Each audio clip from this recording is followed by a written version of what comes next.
लोगोफोर नैबे भिडिअनि गेजेरजों मोननैसो गोदान भिडिअनि आपडेट लानानै फैदों। नोंथांमोना नैबे गोदान भिडिअनि फुल आपडेटखौ मिथिनो थाखाय नैबे भिडिअखौ स्किप खालामालाखिनो जोबजासिम नायनो नांगोन।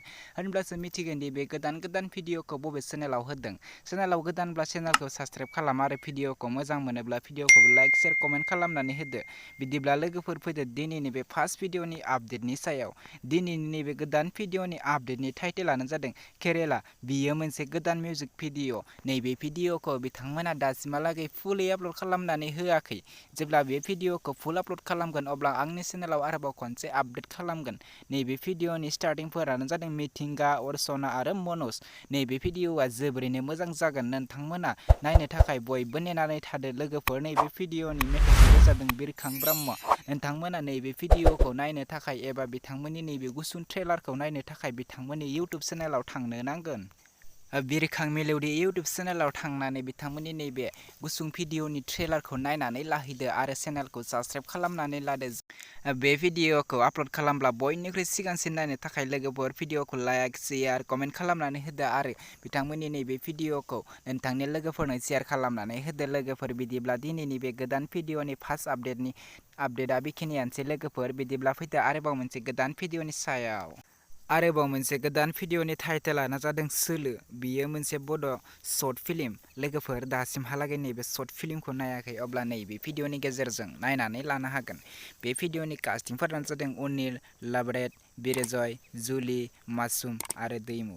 नैबे भिडिअखौ बिथांमोना अलरेडि फुल आपल'ड खालामनानै होलांबाय आरो बे भिडिअआ जोबोरैनो मोजां जादों। बे भिडिअनि स्ट'रि, स्क्रिप्ट, डिरेक्सन, एडिटिंआनो जादों दैमु ब्रह्म।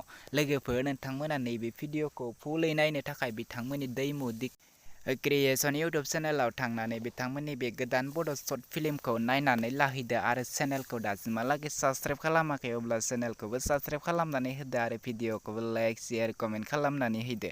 जेन बिथांमोना बेफोरबायदि गोदान भिडिअफोरखौ थाब लानानै फैबाय थानो हायो। लोगोफोर दिनैनि नैबे गोदान भिडिअनि सेकेन्ड आपडेटआ बेखिनियानोसै। आरोबाव मोनसे गोदान भिडिअनि आपडेटनि सायाव फैदो लोगोफोर। मुंदांखा बर'नि रिया ब्रह्मआ लोगोफोर बुंदों बिथांमोननि खिथेर फिल्मखौ नोंथांमोना सिनेमा हलफोराव नुनो मोनसिगोन। नोंथांमोना खोनासंनानै लादो। खुलुमबाय। गिबियावनो आंनि अननाय आरो सिबिनायखौ आं बयनोबो बावहरग्रोबाय।